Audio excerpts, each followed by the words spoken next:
अस्सलामुअलैकुम। किस्सा कहानी में खुश आमदीद। उम्मीद करता हूँ कि आप सब लोग खैरियत से होंगे। पेश खिदमत है पुरअसरार नकाब पोश, किस्त नंबर 7, बाब नंबर 4। वो हवाई जहाज से नीचे गिर गया। रात के अंधेरे में ट्रक कराची की तरफ दौड़ता चला जा रहा था।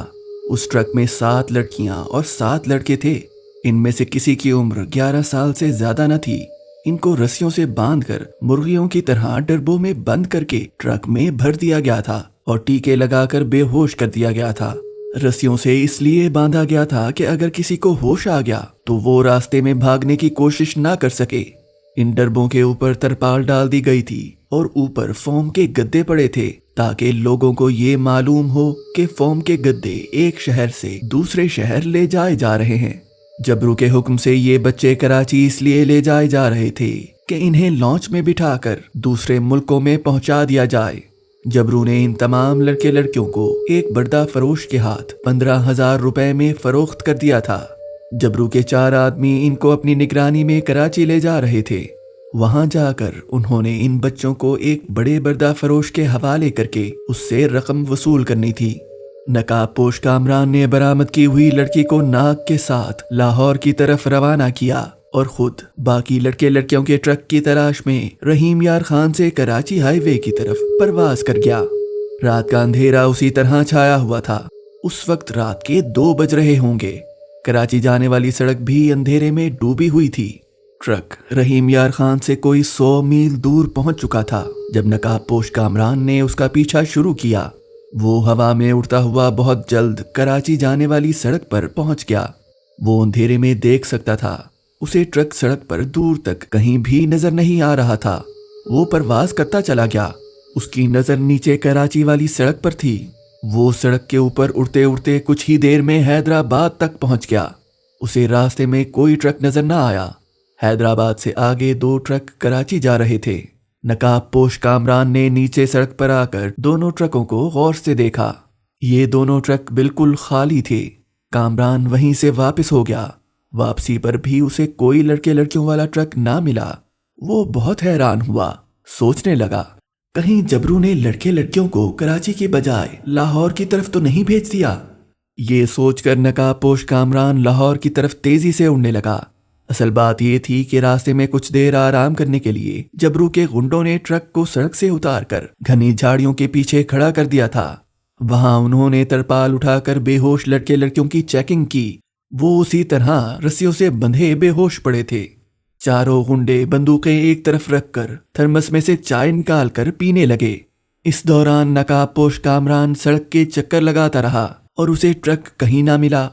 नकाब पोश कामरान सड़क पर उतरकर एक जगह छुपकर बैठ गया कि शायद ट्रक रास्ते में कहीं रुक गया है। उसे वहां छुपे थोड़ी ही देर हुई थी कि हवा में ऐसी आवाज सुनाई दी जैसे कोई परिंदा जन्नाटे से गुजर गया हो। इसके साथ ही एक स्याह उकाब परों को फड़फड़ाता कामरान के पास उतर आया। ये नाग ही हो सकता था। नाग ने इंसानी शक्ल में आते ही कामरान से पूछा, ट्रक मिला कामरान? नहीं नाग भैया, ट्रक नहीं मिला। लगता है वो लोग लड़के लड़कियों को लेकर निकल जाने में कामयाब हो गए हैं। अब हमें उन्हें कराची जाकर तलाश करना होगा। आपने लड़की को उसके घर पहुंचा दिया? उसे लाहौर उसके घर छोड़कर ही आ रहा हूं। उसके घर वाले तो मेरे गले लगकर खुशी से रोने लगे कि मैंने उनके उजड़े हुए घर को फिर से आबाद कर दिया है। क्या हम कराची चलकर बच्चों को ढूंढें? इसके सिवाय और क्या कर सकते हैं? चलो, हमें वक्त जाया नहीं करना चाहिए। नाग ने फौरन उकाब की शक्ल बदली और वो दोनों कराची की तरफ उड़ने लगे। उड़ते उड़ते अचानक नाग की तेज उकाबी नजरों ने सड़क के किनारे कुछ दूर झाड़ियों में छुपे हुए एक ट्रक को देख लिया। उसने फौरन नीचे की तरफ गौता लगाया। नकाब पोश कामरान भी उड़ते उड़ते नीचे आ गया। नाग झाड़ियों से कुछ दूर जमीन पर उतरते ही इंसानी शक्ल में आ गया। नकाब पोश कामरान ने सरगोशी में पूछा, क्या बात है नाग भैया? इन झाड़ियों के पीछे ट्रक खड़ा है। मुझे यकीन है यही गुंडों का ट्रक है। नाग भैया, तुम उस तरफ से आगे बढ़ो, मैं इस तरफ से जाता हूं।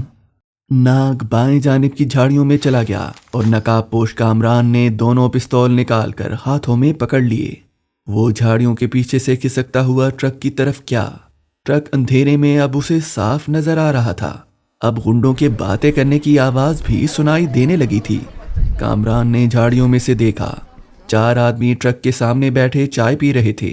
उनकी बातों से कामरान को फौरन पता चल गया कि वो फरोख्त किए जाने वाले लड़के लड़कियों को लेकर कराची जा रहे हैं। नकाबपोश कामरान ने अपना खास नारा बुलंद किया, मुल्क दुश्मनों के लिए मौत, और छलांग लगाकर गुंडों के सामने आ गया। गुंडे आधी रात के नीम अंधेरे में एक हैट वाले नकाबपोश को पिस्तौलों के साथ अपने सामने देखकर दंग रह गए, लेकिन फिर संभल कर उन्होंने बंदूकें उठाकर कामरान पर गोलियां चला दी। फायरों की आवाज से सारा वैरान इलाका गूंज उठा। गोलियां कामरान की जैकेट और गर्दन से टकराकर नीचे गिरने लगी। गुंडों ने जब देखा कि नकाबपोश कामरान गोलियां खाकर भी उनकी तरफ बढ़ा आ रहा है, तो उनमें से एक ने पीछे से तलवार निकालकर पूरी ताकत से नकाबपोश कामरान की गर्दन पर वार किया। तलवार छन की आवाज के साथ कामरान की गर्दन से टकराई और यूं टूटकर 2 टुकड़े हो गई जैसे किसी चट्टान से टकराई हो। कामरान ने पलटकर उस गुंडे पर 2 फायर किए, वो वहीं दोहरा होकर गिर गया। अब नकाबपोश कामरान ने पिस्तौलों से फायर शुरू कर दिए। 2 गुंडे गोलियां खाकर वहीं ढेर हो गए। एक झाड़ियों की तरफ भागा ही था कि अचानक उसके सामने एक काला सांप फन फैलाए आ गया। गुंडे ने बंदूक का दस्ता सांप पर मारना चाहा, मगर वो नहीं जानता था कि वो किस सांप के सामने आ गया है। ये सांपों का सरदार नाग था, जो उसको जुल्म की सजा देने आया था। नाग ने बिजली की सी तेजी से एक तरफ उछलकर गुंडे की गर्दन पर डस लिया और अपना सारा जहर गुंडे के जिस्म में उंडेल दिया। नाग का जहर कोई मामूली जहर नहीं था। एकदम से गुंडे के जिस्म में आग लग गई। उसका जिस्म जलने लगा, वो गिरकर तड़पने लगा। नाग इंसानी शक्ल में आ गया। कामरान ने उस जालिम शख्स के जिस्म को आग के शोलों में जलते देखा तो बोला, तुमने ना जाने कितने घरानों के बच्चों को अगवा करके वहां आग लगाई है, अब अपने किए की सजा भुगतो। ट्रक में से बच्चों को निकालो कामरान। दोनों दौड़कर ट्रक के पास आए, तरपाल उतारकर परे फेंकी। नीचे उन्होंने एक दिल दुखा देने वाला मंजर देखा। लड़के और लड़कियां बेहोशी की हालत में रस्सियों से बंधे मुर्गियों जैसे डरबों में गुत्थम गुत्था होकर पड़े हुए थे।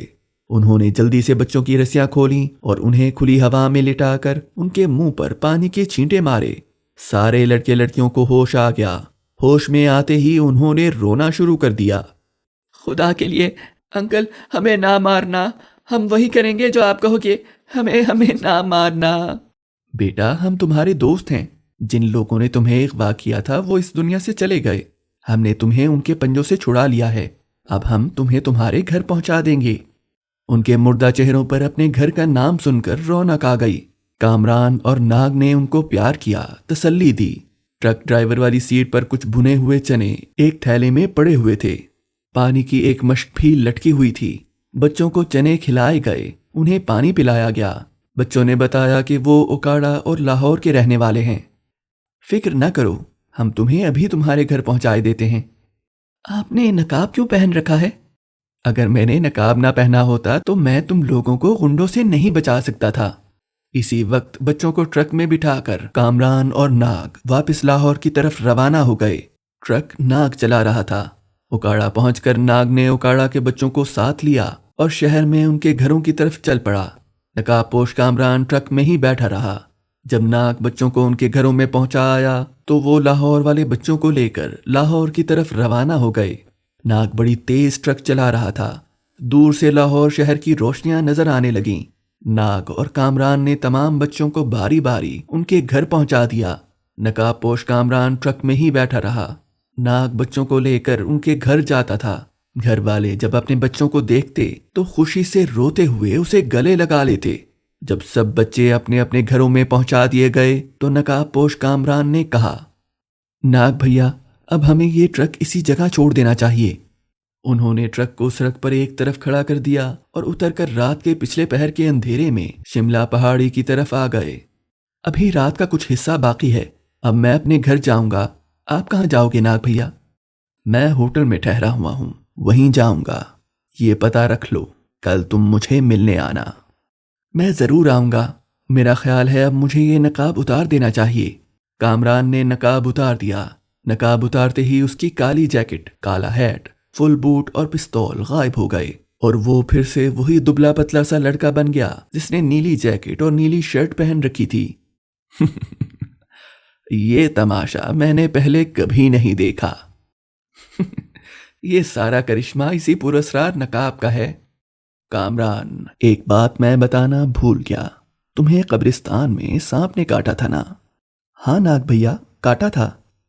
اب تم پر کسی زہر کا اثر نہیں ہو سکتا، چاہے تمہیں کوئی زہر پلا دے، چاہے کوئی زہریلے سے زہریلا سانپ کاٹے، تمہیں کچھ نہیں ہوگا۔ واہ، یہ تو بڑی خوشی کی بات ہے۔ اچھا دوست، کل ضرور آنا، خدا حافظ۔ ہاتھ ملا کر ناگ مال روڈ کی طرف چلا گیا